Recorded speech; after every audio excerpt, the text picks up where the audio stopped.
Omitofo. Wow, it is really nice to be here. Beautiful day here in New York.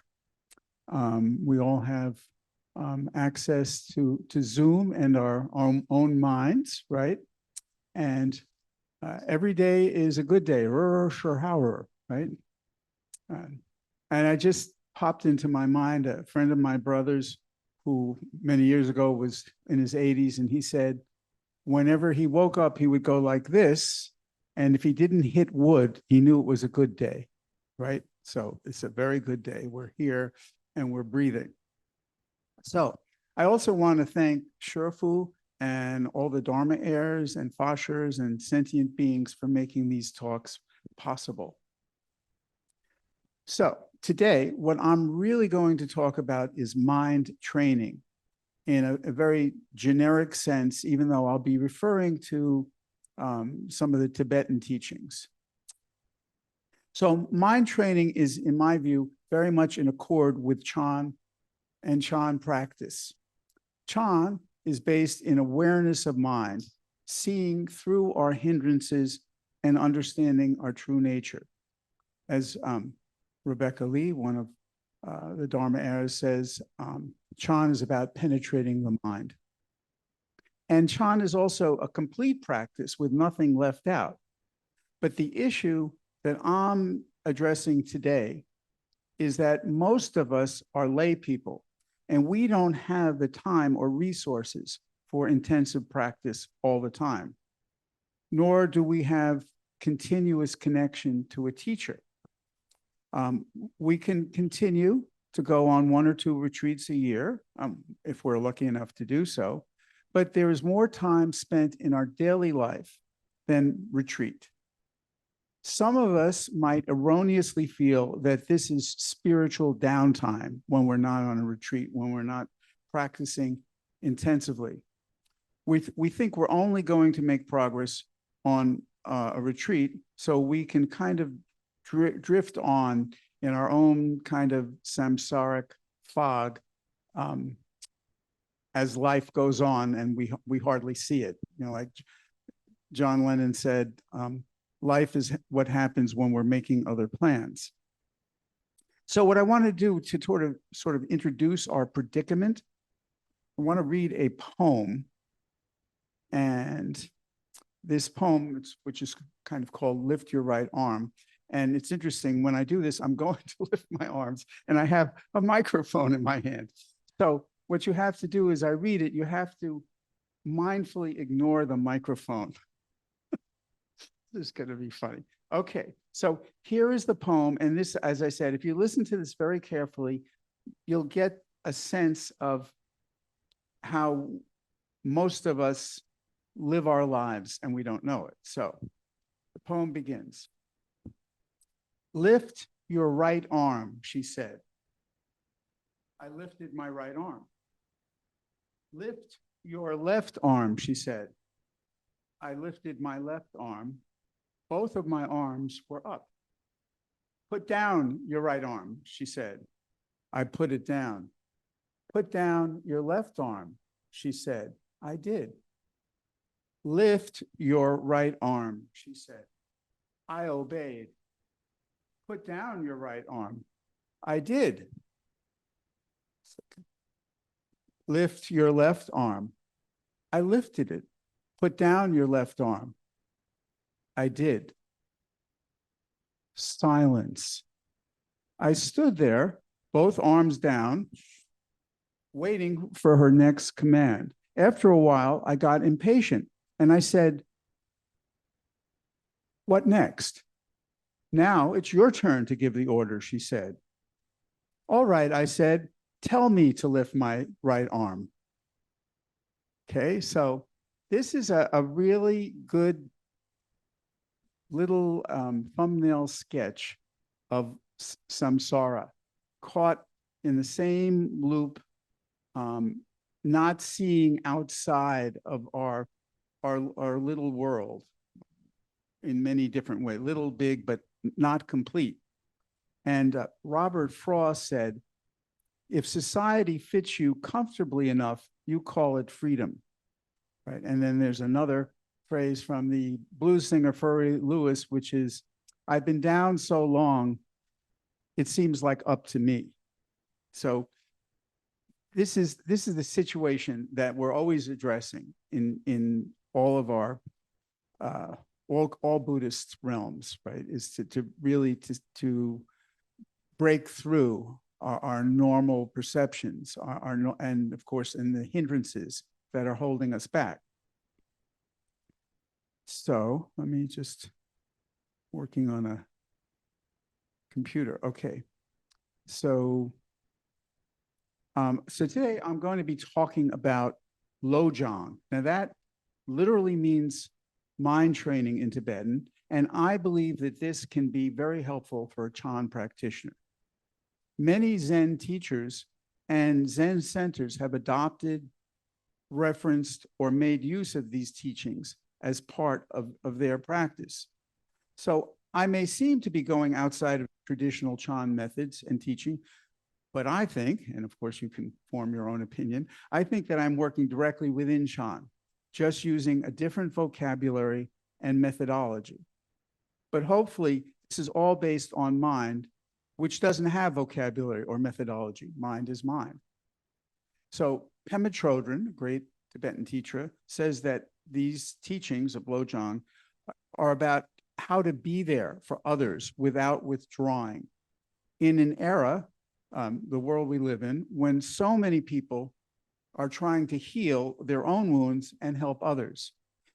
These ancient teachings help us find out how to let go and give and deal with problems honestly. A definite Chan goal. So I recognize that the going can get tough for me and for everyone else, especially in the times we live in. And I take my cue from the Lotus Sutra, where we understand, going through the whole sutra, I've spoken about it much in the past, but sentient beings are all different. The Dharma is one flavor, but sentient beings have to hear it in a way that they can understand it. So there are many, many different paths. So I see this Lojong as just another voice, another point of view, saying in essence what many Chan teachings say, but in a slightly different voice that I can find, that I find can be very helpful for practitioners, especially about this concern, which is a concern of me in my practice and many others, of having a seamless practice.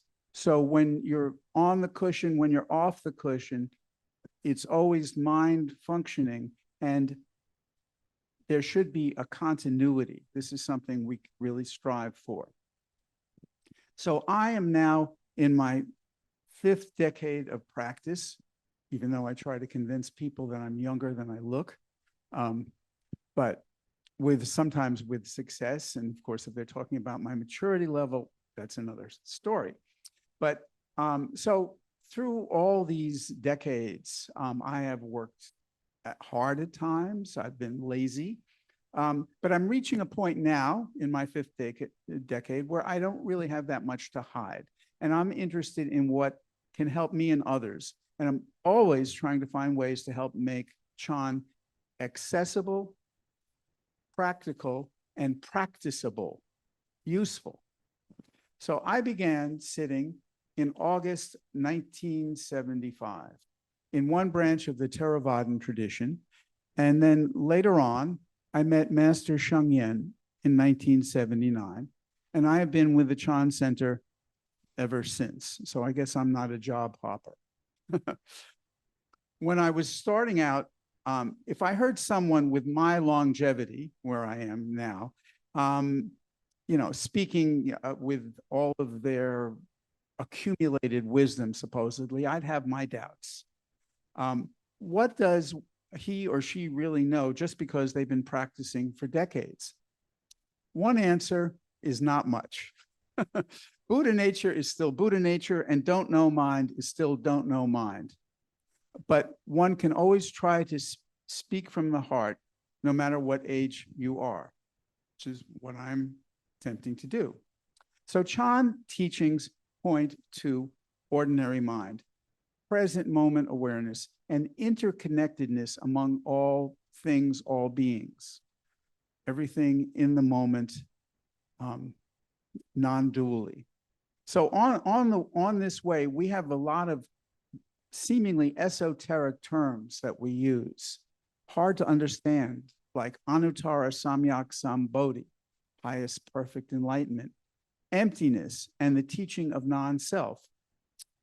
So sometimes it almost seems like a contradiction, seeing things as they are in this moment, yet using these abstract terms to guide us to an awareness of the depth of mind and the dreamlike nature of our seemingly samsaric lives. We are provided with a variety of what seem to be like conceptual tools to investigate who, what, and why we are. Of course, the tools are methods of practice, all of our teachings, our Chan, Zen centers, various types of temples, following the breath, reciting Buddha's name, using Huato, silent illumination.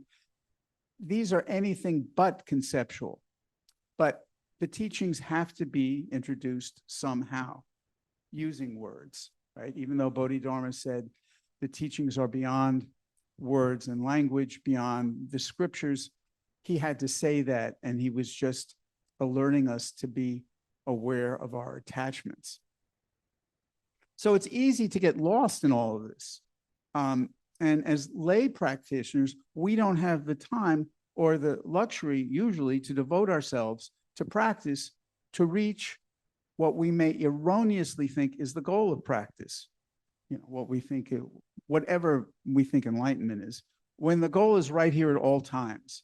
Dogen Zenji, the great Soto master, always talked about enlightenment and practice as being virtually the same thing, not looking at a beginning, a middle, or an end. Always, when you're practicing, you're always engaging in the enlightenment that you don't really see yet. So there's never really a true distinction. But there is an untrue distinction, which is what we sentient beings usually hold on to. We really hold on to our ideas of what we think is going on, as opposed to what is actually going on. And that's samsara. That's what that poem I read about is, where you're simply following instructions and you're not really turning the light around. You're not really looking into your own mind, seeing how you work and what is really going on. Are you causing harm, or are you being helpful? We don't always see things from that perspectives.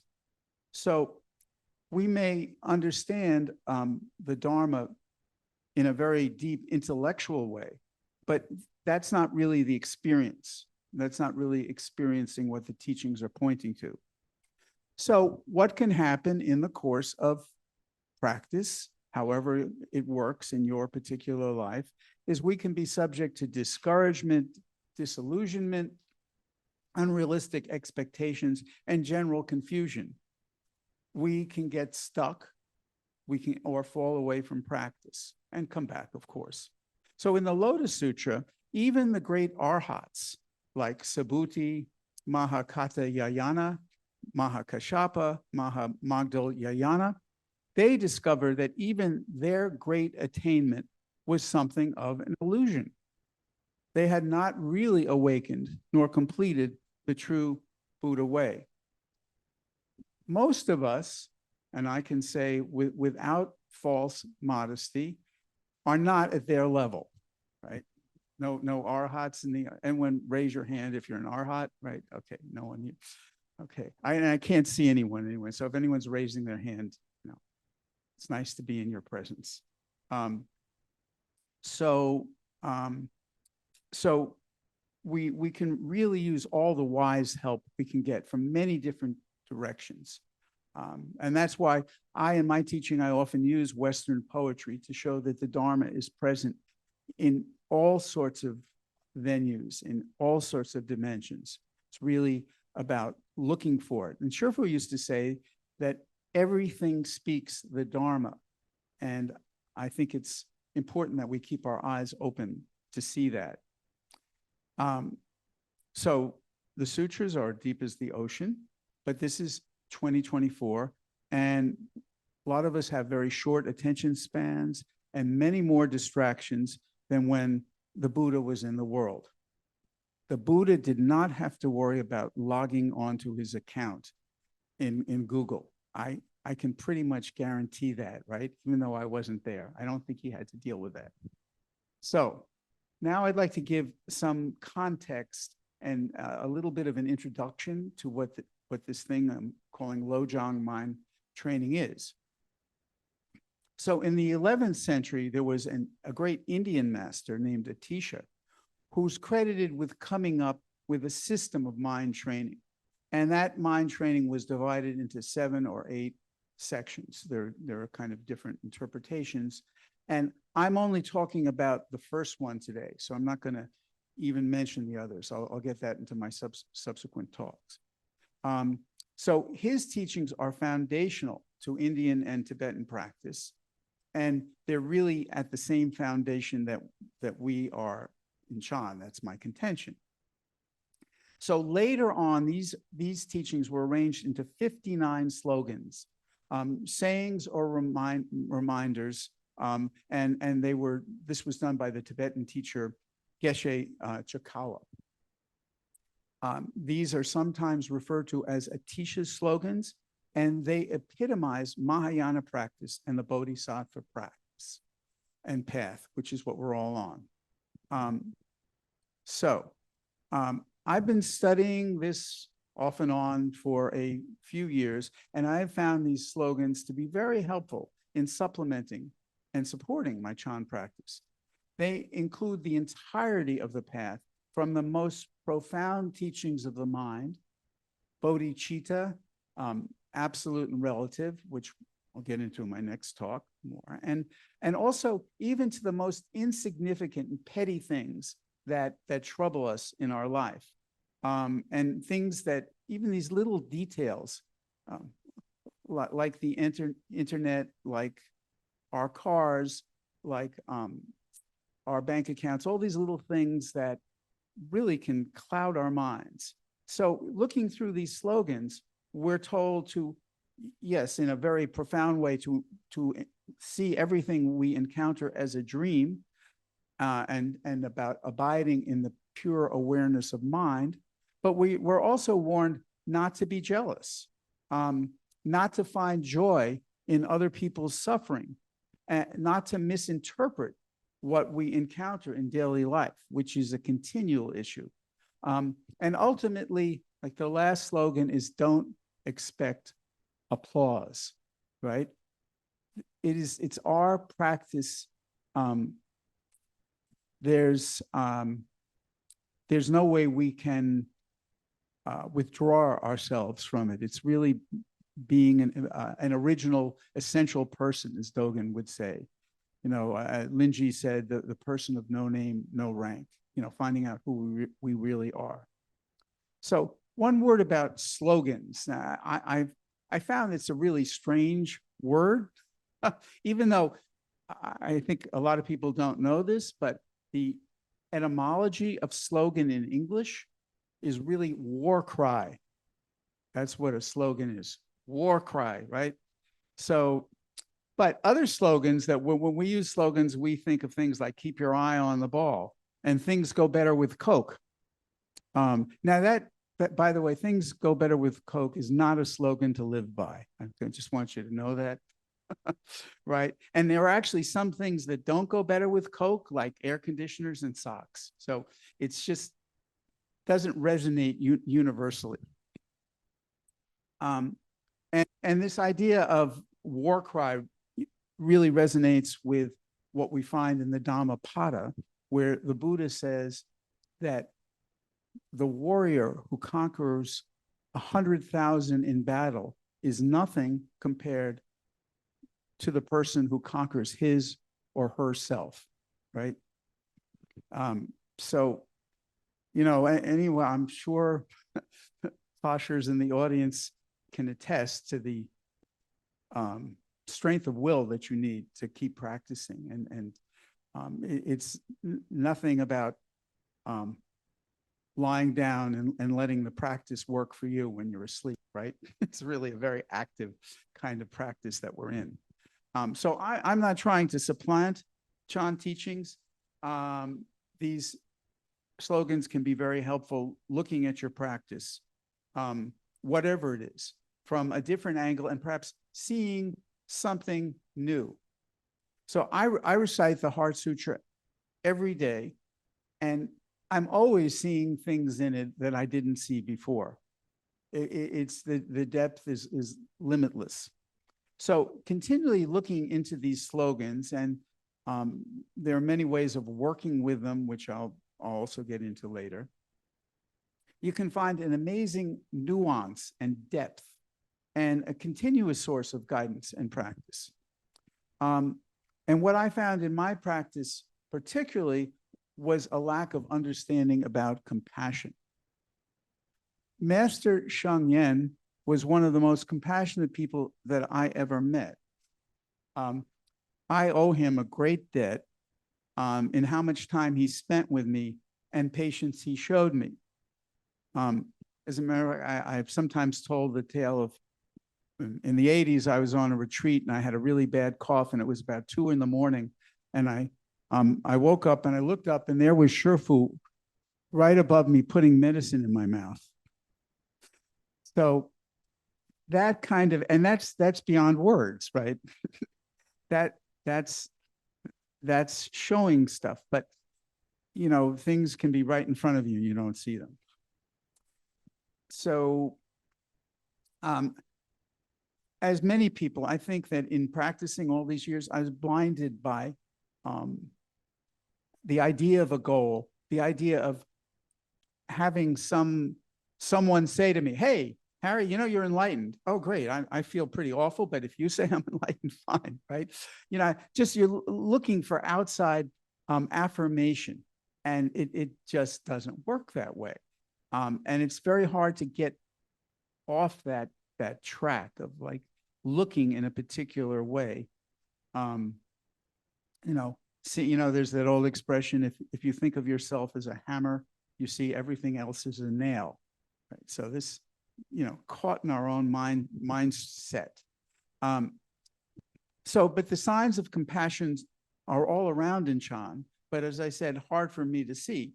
And Norman Fisher, who is a Japanese, well, he's an American, but studied in the Japanese tradition and studied many other traditions as well, has said that you can recite the 4 great vows, right? Beginning with I vow to save innumerable sentient beings. You can say those for decades and have absolutely no idea that it has anything to do with compassion.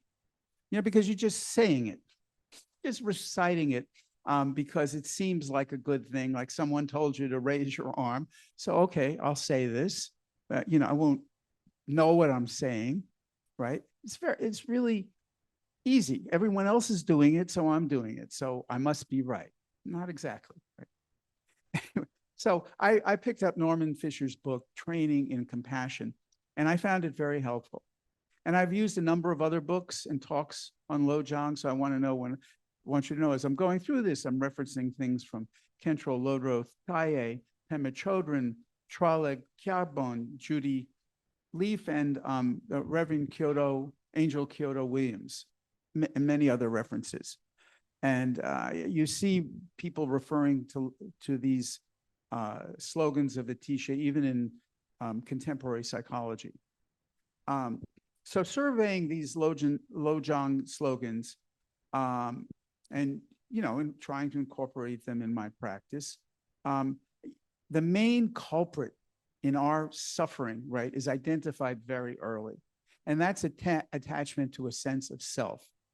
So there is a slogan, happens to be number 12, which says, drive all blames into one, right? So it's just so much fun to blame other people for my problems, for society, institutions, you know, the manufacturer of my car. It's all their fault, not me. But if you drive all the blames into one, what is that one? It's It's our sense of clinging. It's our sense of self. And the attitude of that practice is, this idea of looking into the egoic nature, our self-clinging. That's woven into all of these practices. And this is much the same as Chan attitude, seeing the hindrances but not being caught by them. And so this is more than just grinning and bearing things. This is really developing a sense of patience. And the slogans help with that. And so we read, many of us have heard the third patriarch in Faith and Mind when he said, the great way is not difficult if only you don't pick and choose. So the Chinese of that is Zhijiao Bunan. And I've always translated, and I'm sure I'm twisting something, but the Zhi, which means arrive, but also can mean great. I like to think of it as arriving on the way is not difficult, right? Because we're always arriving. In every moment, we're arriving on the way. We're here. We're arriving and we're here. Now, the interesting thing about that phrase is, I'm not going to disagree with the third patriarch, but I will say that recognizing picking and choosing, especially at the deepest level, that's pretty difficult, right? Because we have our habitual tendencies, and we don't, there's that expression, the left hand doesn't know what the right hand is doing, and that sort of comes into play. So there's a slogan 20 says, see what's right under your nose. That's Norman Fisher's translation. And it's quite profound, right? Because we're always looking for some other place, right? Some other moment, right? Not what is actually happening right here.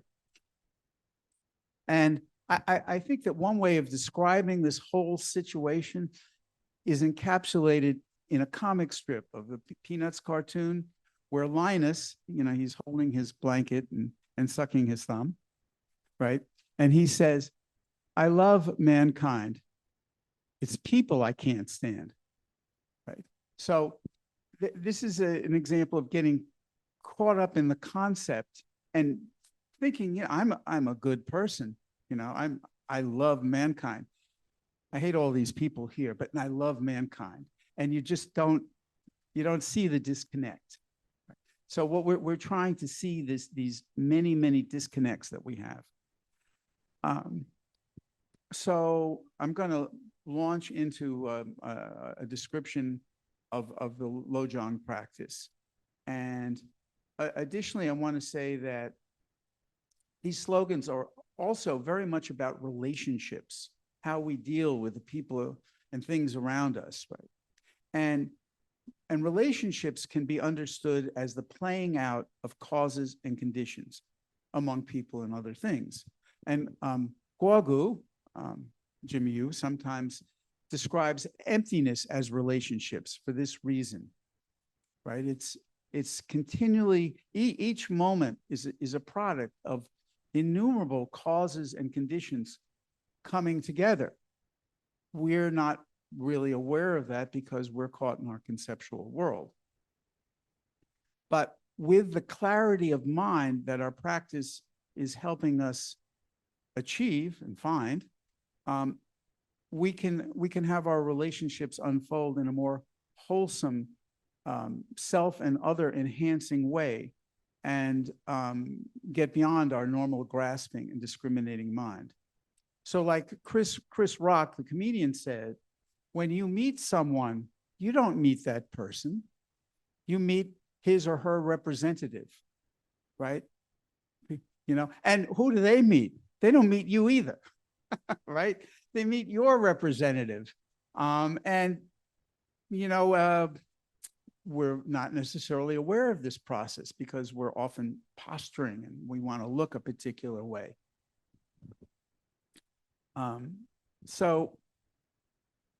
And I also want to mention that in these 59 slogans, all the teachings are covered, things that we're very familiar with the precepts, the paramitas, fundamental teachings, Four Noble Truths, all of the hindrances. They're all encapsulated in there, but we're looking at them in a different way.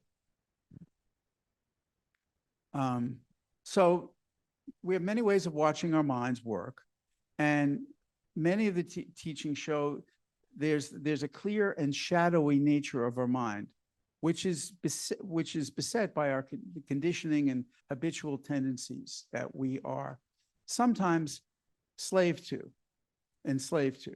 So one of the things, before I actually get into the preliminary practices, I also want to bring attention to one of the reasons why I'm bringing this up in the first place, because in my practice, I've started to notice, I don't know, in the last 5-10 years, there's really something behind just seeing through the thoughts. So what there really is there's this kind of grand hidden architecture of our mind. And it's hard to see this because it's like wallpaper, which it's like scenery, which we don't know has been planted there by us. It's not really out there. It's really a function of the fabrication of our mind. And there are so many people who talk about this and bring it to our attention in ways that I find very helpful. So Rebecca Lee, in her wonderful new book, Illumination, talks about the variety of modes of mind that are the habitual tendencies kind of reified and solidified in certain patterns that we fall into. And once again, if I had all the time in the world, I'd go into them in a little bit more detail. But she talks about the mode of desire, that we're always trying to get something that we don't have in a variety of different ways, in all sorts of different levels. Same with aversion. We're pushing things away that we don't want to see. And then a kind of trance mode, where we're finding this a quiet place and we don't want to see what's outside of it. And then also there's another kind of quietism, where we think that a still mind in a certain way is really enlightenment, if you will, right? And once again, there's many, many more details and nuances about this in her book. I'm just glossing over it. And also Rebecca says that there are, just because she's mentioning about 7 different modes, there are many, many different modes. You know, each of us has our own set. And there's also, you know, turning on emptiness, you know, like turning away from it, not recognizing the true nature of the mind, seeking the answers someplace else. And we have a tendency to intellectualize, definitely one of my problems, and also problem-solving mode. This is, it sounds like we're really engaging with something, but we're really trying to fix it. And it's this subtle thing, once again, of pushing away and non-acceptance of the present moment as it is. Another great teacher, Jack Kornfield, talks about the different moods we can fall into. And he aligns these moods with basically with the 5 hindrances, you know, of greed, hatred, ignorance, conceit, and envy. These things can cloud, you know, almost like the Yogacara says, perfume our sensibilities. So we're subtly influenced, and it might be quite powerful, but it's subtle and we don't see it. Other words, and I think it's important I'm using a lot of words to describe this so that you can sort of look and see how relevant, how this might or might not resonate with you. There also are attitudes in a general sense. And also the roles that we think that we have in life. And of course, we have many roles of, you know, of father, son, mother, daughter, brother, sister, boss, employee, friend, all sorts of roles. and they have subtle trappings that we might not always see and might cause us to act in ways that are unclear to ourselves when we're acting. And there's also just that situations we presume to be in a particular way when it's not really, it's really about our unwarranted assumptions.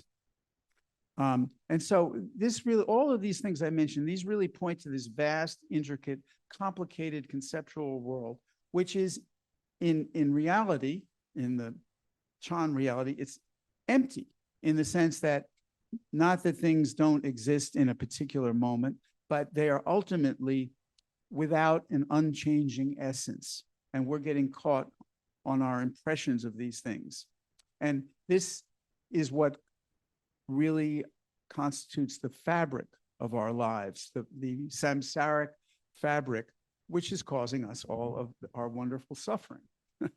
And so the issue is we never have the complete story. And as the French philosopher Merleau-Ponty said, we're always acting on more information that than what we have. And how do we get that information? We make it up, right? That's how we get all this information. We make it up out of whole cloth, and we think that we're being clear. So let's see. So what I'm now going to talk about is, this is the point 1 of the 7 points of the Lojong, and it's called the preliminaries. But I'm not restricting myself to just Lojong, so I'm going to talk about something that's before the preliminaries, right? And this is a term, it's often used in the Theravadan practice, but I think it's really essential to think about this. And this is a term, it's called Samvega, S-A-M-V-E-G-A. And this term indicates a sense of shock, dismay, and spiritual urgency. And I think before you even know about the teachings, you know, that's some sense something's wrong, right? The Hopi Indians have this word Kayanaskatsi, life out of balance, or another way of describing it is life lived in such a way that you better get yourself another way of living, right? This is the Samvega. And Thanissaro Bhikkhu defines it as the oppressive sense of shock, dismay, and alienation that come with the futility and meaningless of life as it's normally lived, a chastening sense of our own complacency and foolishness in having let ourselves live so blindly, and an anxious sense of urgency in trying to find a way out of the meaningless cycle, right? Okay, we better get out of here because it's I already feel the constrictions from that view. Now, one thing I think it's really important that's always added when people bring up Samvega is another very important concept or feeling that you can find in yourself, which is pasada, P-A-S-A-D-A. That's clarity and serene confidence.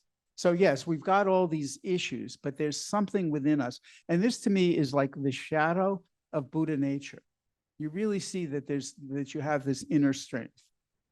And I think this Samvega, speaking to one of my teachers, said that even bodhisattvas, very high in a very high bhumi, can still have it.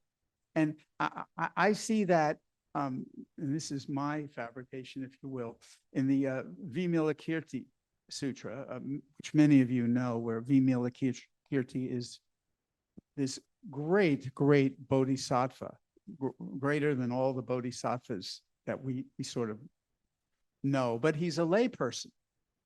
And he's feigning, I'm putting that in quotations, he's pretending to be ill. And he's not really pretending. It's often, people often describe that because he is talking about recognizing and being at one with the suffering of all sentient beings. So he's not really pretending. But he's doing this as a teaching. And that to me is Samvega.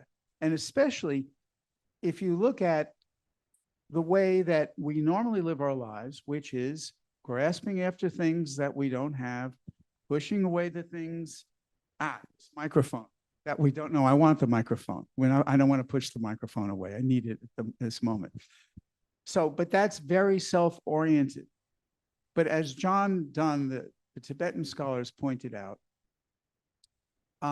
even when you have reached a level of an enlightened bodhisattva, you're still grasping after things and still pushing things away, but you're doing that without a sense of self, without attachment to self.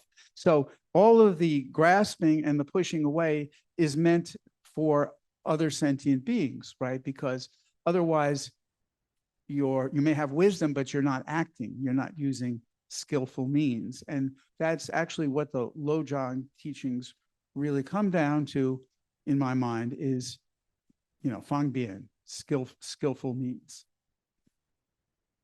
So once again, very, very important.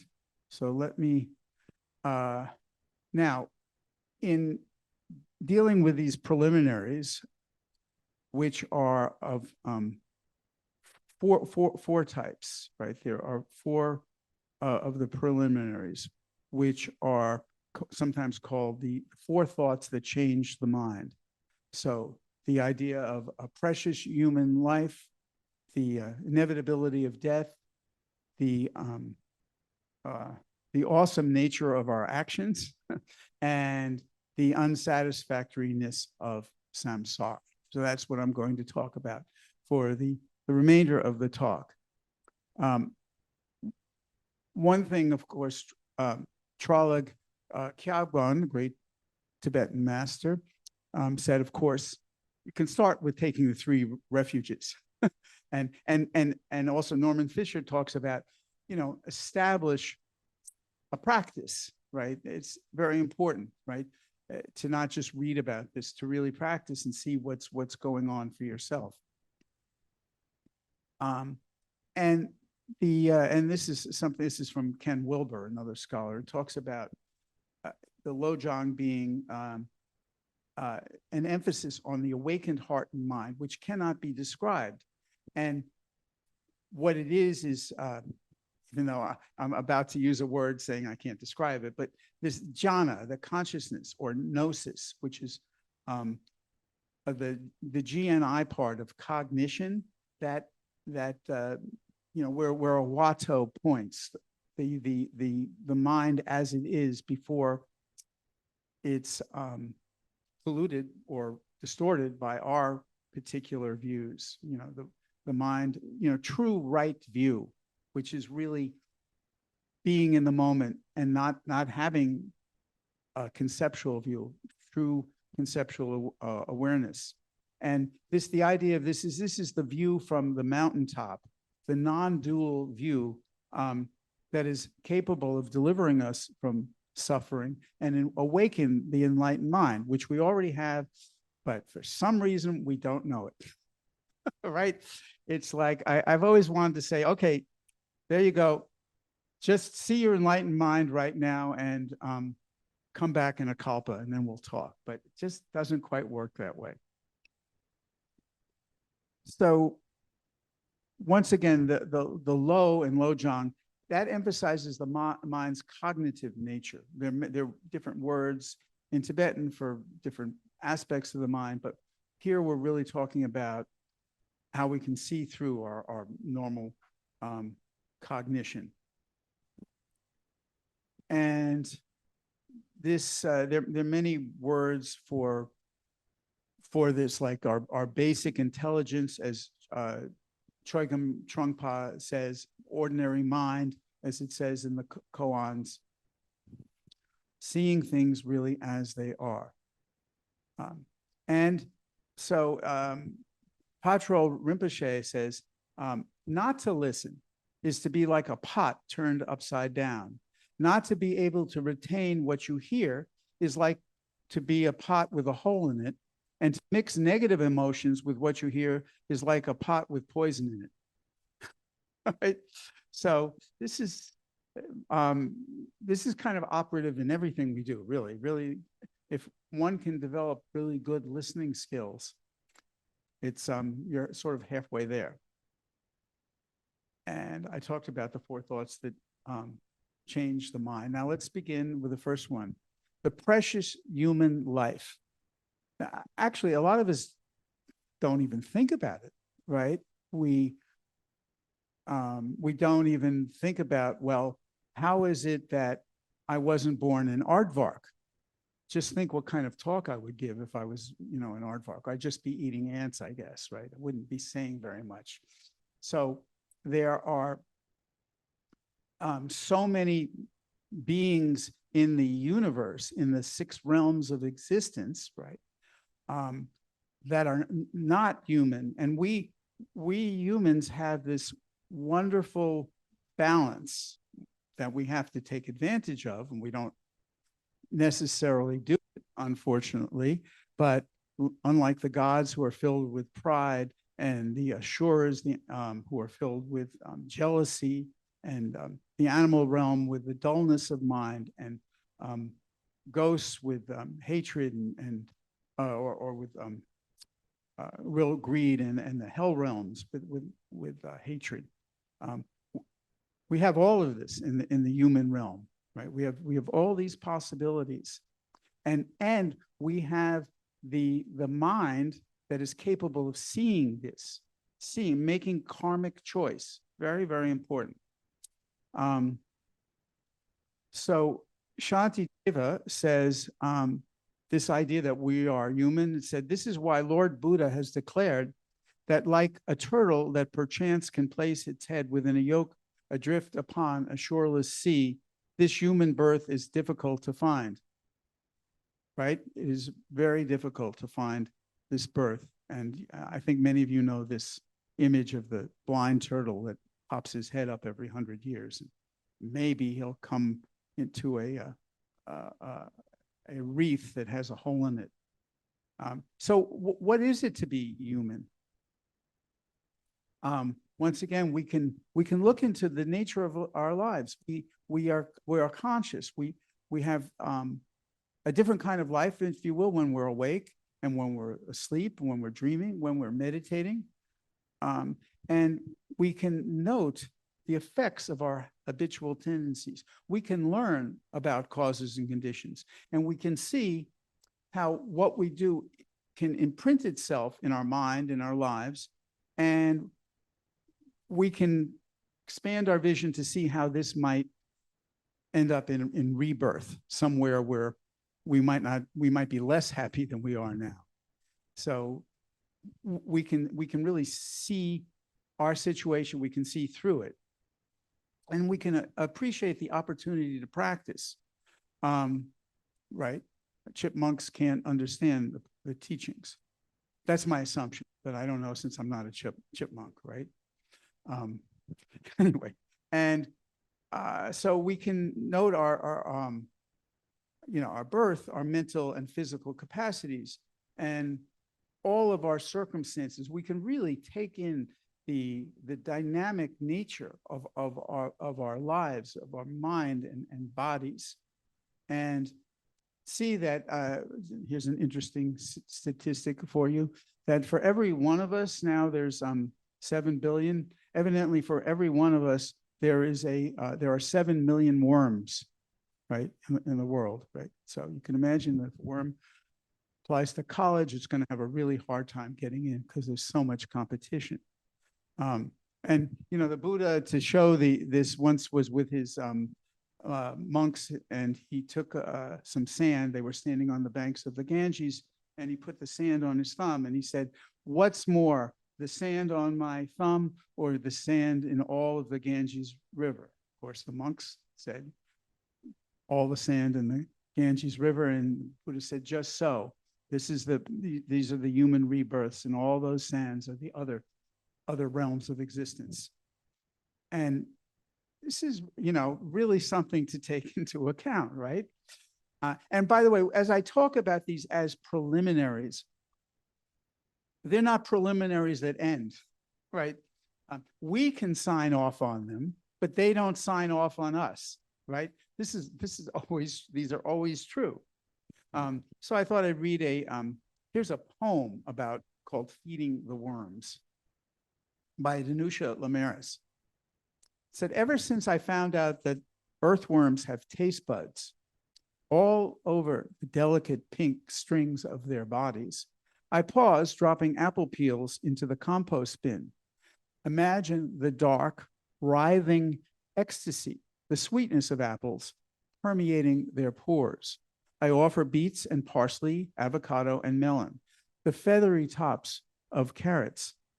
I'd always thought theirs, the worms, a menial life, eyeless and hidden, almost vulgar, though now it seems they bear a pleasure so sublime, so decadent, I want to contribute however I can, forgetting a moment my place on the menu, right? Right. So the poem, a very interesting poem. She's seeing how the life of the worms are, having a new appreciation of it. But by the end, she realizes that she's going to end up the same way, right? On the menu. And we all do, right? Because we go back to the earth one way or another.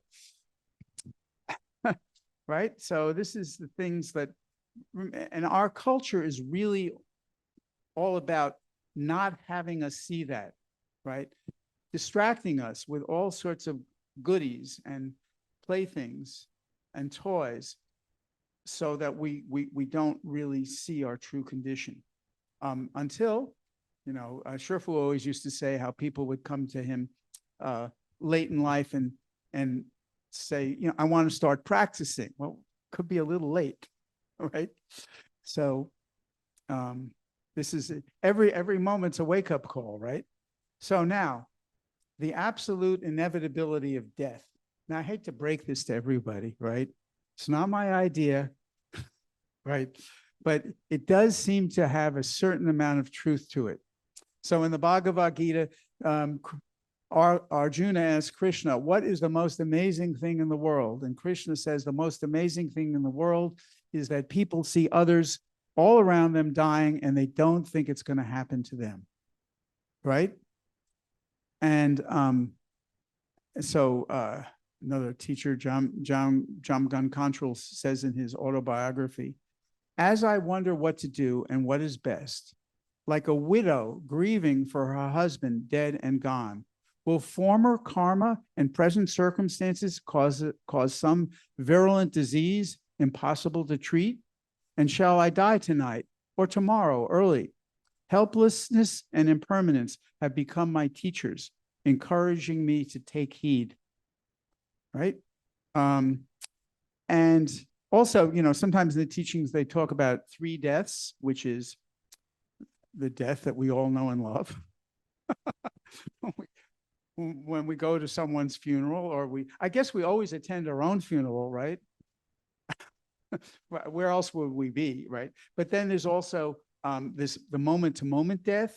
As one teacher says, every moment a new administration comes into our being and our mind, right? Every moment where we're born, the Buddha said, we die and we're born every moment. And then there is the great death where we can finally unbind ourselves from the attachment to self. So, and death is something not to be feared. As a matter of fact, just a little anecdote. As many of you know, I'm a docent at the Rubin Museum, which unfortunately is closing. And once I was talking about the wheel of life and death, and kind of these issues we're talking about, and I was speaking to a bunch of 6th graders. So a 12-year-old stood up, and I'm quoting her verbatim. She said, in my understanding, in Buddhism, death is an illusion. So what is there to fear? And I almost fell off the floor when she said that. I don't know what her background is or what her parents were teaching her, but some people get this sooner than others. And so there's this issue, there's the unreliability of life. we say, what's it going to be, your next breath or your next life? And Mahasi Sayadaw said it very succinctly: life is uncertain, death is certain. And of course, I always try to find some wiggle room in there, right? And people my age might know of this comedian named Jack Benny, who had a very famous routine where he would be on stage and someone would come up pretending to be a robber and would point his finger, a gun at him, and said, "Okay, buddy, your money or your life?" And there would be a long silence. And the robber would say, "I said your money or your life?" And Jack Benny would say, "I'm thinking." Right? Yeah, right. Your iPhone or your life, exactly. And there's so many ways we can look at it. Food is what sustains our life, but it can also cause our death. And if you eat long enough, you'll probably die, right? And then just one more, I guess, funny anecdote about this. There is this story of a guy who's climbing up in the Alps somewhere, and he falls into a crevasse, and he's holding on with a branch. And, he's sort of down in this crevasse looking up at heaven. And he calls out, "Is there anyone up there?" And a voice comes, "I am up here. I am God." And the man says, "What should I do?" God says, "Let go of the branch." The man is holding on, and he says, "Is there anyone else up there?" Right? So, we're always looking for that wiggle room. And so just, and there is so the four endings to end my talk on the, just on the death. It's the all birth ends in death. What goes up ends up coming down. That's people in high places can fall, buildings, dreams can tumble. All that accumulates ends in exhaustion, right? You can't, the old expression when I was growing up, you can't take it with you, right? Your possessions are not you, simply put. And finally, all gathering ends in separation, right? Our bodies, our relationships, all destined to change. And it doesn't have to be a bad thing, right? This is life, and we have a choice of seeing if is the glass half full or half empty. And of course, the engineer says the glass is bigger than it has to be, because he's such a literalist. But the other thing I heard, the other expression of the optimist wakes up and says, "Good morning, God," and the pessimist wakes up and says, "Good God, morning." So there's that topic. Now, and all of these, by the way, everything I'm talking about in these preliminaries, right, they could speak about for a long time, but karma, cause and results. Actions have consequences. Remember, you heard it here first. Just kidding. So we all know about the 5 contemplations. We recognize that life is subject to sickness, old age, and death, that life is subject to separation, and finally, that we are the owners of our karma. We reap what we sow. That's very important. And so Milarepa is uncompromising on this point. He says, and of course, this is a little bit of a downer coming from Milarepa, but he says, whatever one does brings suffering and is futile in the samsaric world. Whatever one thinks is impermanent and is futile. Whatever one achieves is illusory and futile.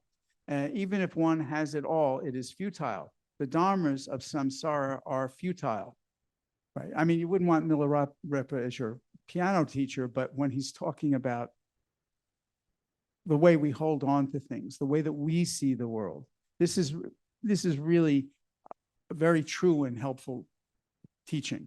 You know, I don't mean to make fun of it. It's really quite to the point and sharp.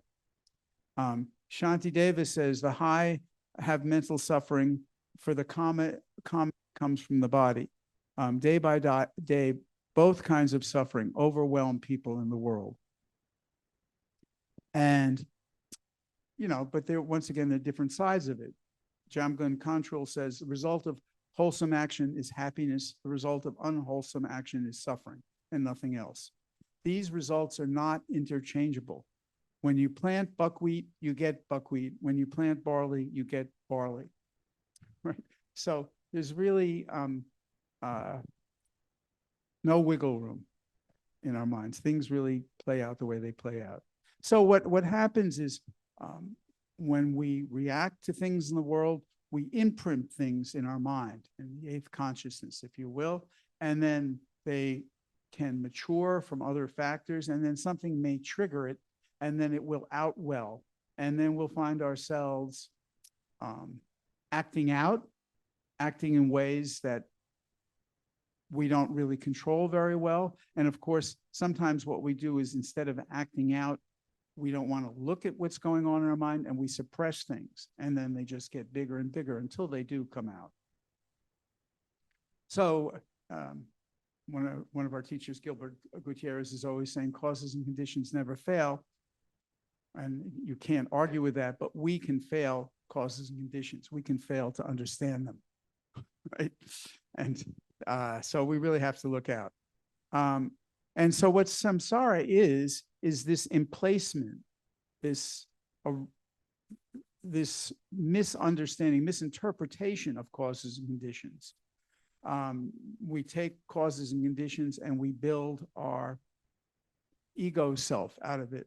And we have so much suffering because we have the cause of suffering. And the seeds within us become habitual tendencies.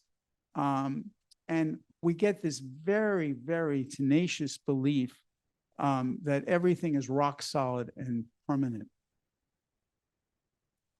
And we can understand there are two types of positive actions producing ordinary states of existence, which is what we just read before. But the second type of action based on bodhicitta that does lead to happiness, but temporary happiness, of course, but also ultimately to liberation. That's one very important message, right? Which is in all of the teachings, that this cycle of samsara is escapable from the third and fourth noble truths, showing the truth and showing the way out. So, you know, we aren't creating the cause of happiness. And actually, as Sakni Rinpoche says, we hate suffering, but we're in love with the causes of suffering. Very interesting, right? So finally, the unsatisfying nature of all things. Can we find lasting happiness in the world, right? You know, I mean, is it the top of the line Lamborghini or the Maserati? I mean, will that do it until it runs out of gas? So there's so many kinds of suffering, physical and mental, in the world. And they all take on this cavalcade of guises, right? And meanwhile, sickness, old age, and death, wanting, getting what we want, losing it, are continually transpiring. And so I've actually touched on this a lot in the earlier kind of preliminaries, but it is something to see that no matter what we think is our idea of success, right, and our fear of failure, right, they're just not unreliable. They're not reliable, and we have to contend with the 8 winds, right, of pain and pleasure, getting and losing, praise and blame, and the other, I always forget the last one, but there are 8. You see that? And we have memory, you have to deal with memory issues, all sorts of things. Anyway, so that's those are the four preliminaries, and these are really important, and these transcend any kind of any school of Buddhism. There are absolutely, even though they're words and they're concepts, but nonetheless, these are rock solid realities, because they penetrate our view of reality. They show what we're holding on to. They show what we fear. They are tools for liberation. So I thought I would just end with a little quote from the Japanese master Ryokan. So he was my age approximately when he said this, so it's very apropos. So Ryokan said, "For more than 70 years, I've been making myself dizzy observing the ways of men. Finally, I've abandoned trying to penetrate men's good and bad actions. All this coming and going, judging here and there, is a sign of weakness. And now the great way. I braid spring flowers into a ball. The future, the Dharma, the teachings, enlightenment. If a visitor brings such questions, I have only the tranquility of the hermitage to offer an answer." In other words, mind itself. And then I would just wanted to, I did want to bring up, I have my chief disciple here, Zag, right? You were listening, weren't you? Mm-hmm. And you agree with everything I said? No? What was my mistake? Words, just words, nothing but words. And you have all the answers? Mm-hmm. So perhaps you could tell people what the true answer is? Oh, you're not talking. You see, this is what Vimalakirti did. This is silence. You see, you're getting the true answer right now. So that is that's mind, right? No mind. Oh, what's the difference between mind and no mind? Right. So this is the koan that I'm leaving you with, right? So you this is a very devoted disciple, does everything that I say. Sometimes. Anyway, so I want to thank everyone for listening. And, it's always just a joy to be here with everyone, share the Dharma, learn from one another. And we still have some time for questions, right? If anyone has anything they'd like to comment or ask from the Chan Hall or from people on Zoom. I have a question. Oh, please. Hi, Echo. Hi, great talk. Always enjoyed it. I was just thinking, yes, it's sometimes when we talk, we try to break the habitual tendency, the erroneous understanding, and we're using all these concepts to break the usual way of the way we think and the way we conduct ourselves. Sometimes it gets a little really down, right? It's almost like it's all empty and it's like, nothing, it's all illusions and all that. It'd be nice to talk about then, okay, I got that. And then what? It's like, what is really the wondrous function of the mind, and what actually that sort of like provide us with, right?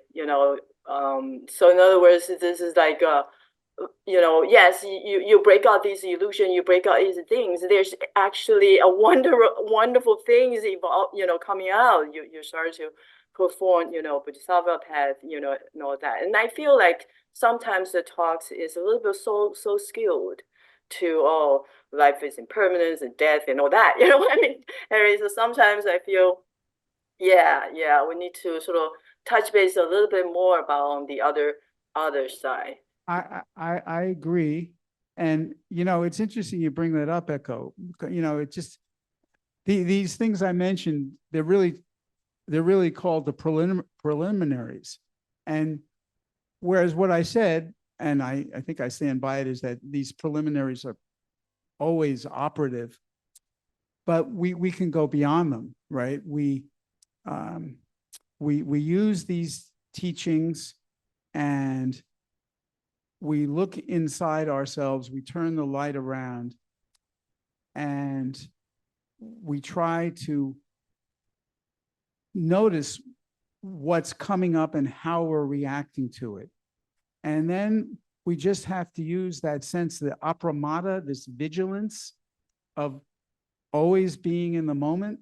Remember, Rebecca says that, the present moment plus vexations is suffering, and the present moment with just causes and conditions is not suffering. And it's tricky. Like I said, it's because we're always being caught, in our restless mind, because we want to know the answer. There's this cartoon that shows a nomad family, bunch of nomads wandering around the desert. They're riding on camels, and so the father and the mother are on camel in the front, and the children are on camels in the back. And the father turns around to the children and says, "Would you stop asking if we're there already? For crying out loud, we're nomads, right?"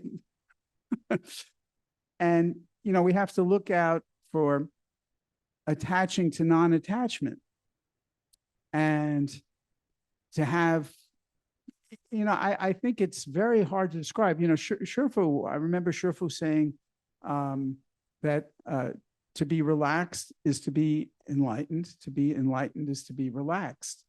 And that understanding, that experience of relaxation that he's talking about is definitely beyond any description. But he's pointing at it.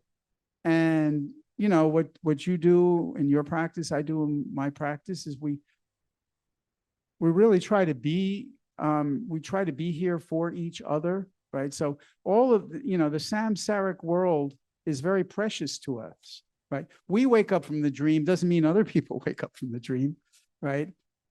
So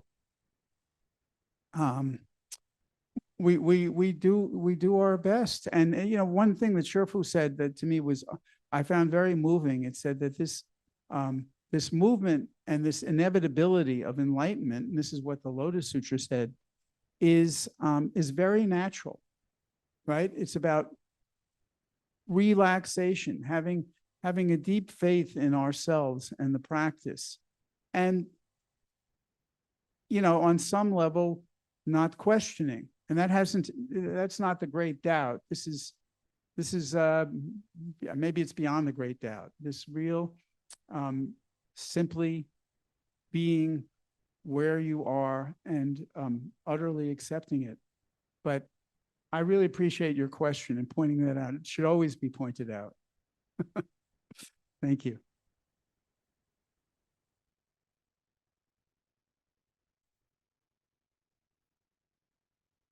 Harry? Yes. Hey, it's Bob. Oh, hey, Bob. I was thanks for the talk. In the same vein as what you and Echo were just talking about, I remember I was watching TV many years ago, and they asked this really wise looking practitioner. It wasn't Buddhist, it was some other, like a Sufi or somebody, and they said, I'm trying to get it right here, he said, he was asked, why are people suffering? And his answer was, and I was waiting for his answer, and I said, I'm going to get it now. This is going to be it. And he said, people are suffering because the heavens are dancing and everybody's joyful and they don't realize it. Something like that. I'm like, well, that doesn't help me. Like that just describes the picture of what what the to me was like the attainment of being a Buddha, I guess, like realizing the joy that Echo was mentioning that seems to be sucked out of words like emptiness and impermanence and I don't know, I guess I'm in the camp too of what Echo's saying, where you can be left with such an empty feeling like, yeah, what's the point? It's illusory, it's this, when, you know, the word emptiness, I mean, I know Guojun Fascia used to add wondrous emptiness to give it a flavor, at least, of something positive rather than this Western sense of emptiness and nothingness and meaninglessness, like that's kind of imbued in that word. And it does seem like elusive to think that it's really joyful, all this stuff, because it seems like it's so pulling to look at it in such a dour way. And yeah, I'm just seconding what Echo Yeah, said. well, no, I can relate, but I think it's interesting when you heard that comment, Bob, and it's the heavens are dancing, you know, why don't we see it? I think this is a kind of situation where you can look to yourself and sort of question, well, what was the expectation? You know, what was it that you wanted to hear? What was really, what did you find missing? And then how could any particular comment, all of a sudden, I mean, you and I, we've been practicing for a long time, heard many wonderful teachings where they're hitting the nail on the head, really describing the nature of our existence, and still we struggle. And that's the thing, one of my teachers talking about the working with koans, right, is that the unsolvability of the koan is really our friend. This is really the don't know mind, when you are accepting where you are in every moment. And I just said something, I just described something. And once again, that in and of itself is not the solution. I just read fairly recently what amounts to a koan from Master Nanyang, which was Wanshi Ben Xian Now, which was translated as everything is free, yet people struggle, give themselves a hard time, right? Now that makes no sense, right? On a samsaric level, that's ridiculous, right? You could refute that in 10,000 ways. Everything is free, but what it's pointing to is that every moment is unfolding as it is, and that's there's that old thing, the present moment, it's a gift. That's why they call it the present. I mean, it's kind of cutesy. It's hard, and then there's a joke or an anecdote about that I always think is very funny, about a woman who was asleep and she dreamed that she found the solution to all of life's problems, right? And she was half asleep and she got up and she wrote it down and went back to sleep. And in the morning when she woke up, she looked at what she had written, and what she had written was cottage cheese. So, that's as good as anything. But this question, I mean, I think it's wonderful, your question, Bob. I mean, we're living through all this together, and there's another funny cartoon I saw where someone climbs up a mountain, and there is the guru sitting, in a full lotus position, serenely, and the person comes up and is about to ask a question, and the guru says, "I don't have any answers. I'm a nonprofit." That's cute. It's good, right? Okay, so I'm really open to anything, any ideas that you have, Bob. you know, if you, I- No, I think what for myself, it's this, my own vexations are this idea, like not kind of being allowed to be happy, kind of a thing. Like it's kind of not having permission. Like it's this struggle that I have, like, how dare I be happy? And that's probably some sort of, you know, belief or habit that I have from my upbringing and my father's effect on me and stuff like that. Like this, like hearing the Dharma and knowing it's okay and still having this sense of, is it really, like, and leaning towards the negative sound of things rather than extracting or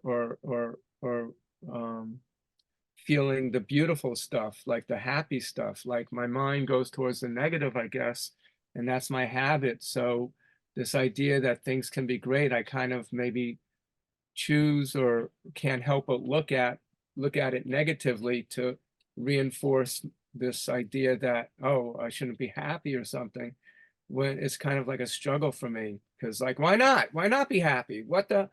yeah, well, I relate to that very much. I have this different form, I'm sure, but the same issue. You know how Groucho Marx said, "I wouldn't join a club that would have me as its member." Yeah. I think that this is, you know, there's a word the psychologists have for this. It's called developmental trauma. It's kind of where it's not like any particularly catastrophic event happened to you, but then a lot of us, given how we're brought up, you know, we have a pattern of subtle neglect, subtle disdain, all sorts of things, and we incorporate it in our minds. And once again, it's very sticky. It's really, you know, we really think it's who we are. And I don't have an instant solution, but I think that if you can accept that and expect it and not be surprised and shocked by it, and realize that your dismay, your unhappiness about your unhappiness just fuels the unhappiness. And it takes, I think, a real skillful approach to, you know, when something comes into your mind, oh, you know, I'm a loser, or I can't do anything. Everybody is smarter than I am. Whatever kind of thing comes in, you know, if you can sort of welcome that and say, well, hi, you know, I honor you. You were there somehow to protect me at some point in the past, but now you're not doing such a great job of protecting me, right? Fired. Something like that. I don't know. Any thoughts? Well, you know, what's interesting, just talking about this diffuses for me, just exposes, I guess, this idea that I have that, oh, it shouldn't be happy, or how dare I be happy. And it kind of diffuses or weakens that belief or attachment, or the power that idea or thought has over me. Just talking about it and shedding light on it, like, and it just kind of weakens that, like, just it's kind of helpful just talking about this stuff. Yeah, know? well, it really is. And I think, you know, when Guogu teaches silent illumination, he's always saying that as you're sitting with your mind open, you're continually exposing things. They're coming up, you're exposing them. And the key, and once again, easy to say, not that easy to do, is this real open non-resistance to what comes up.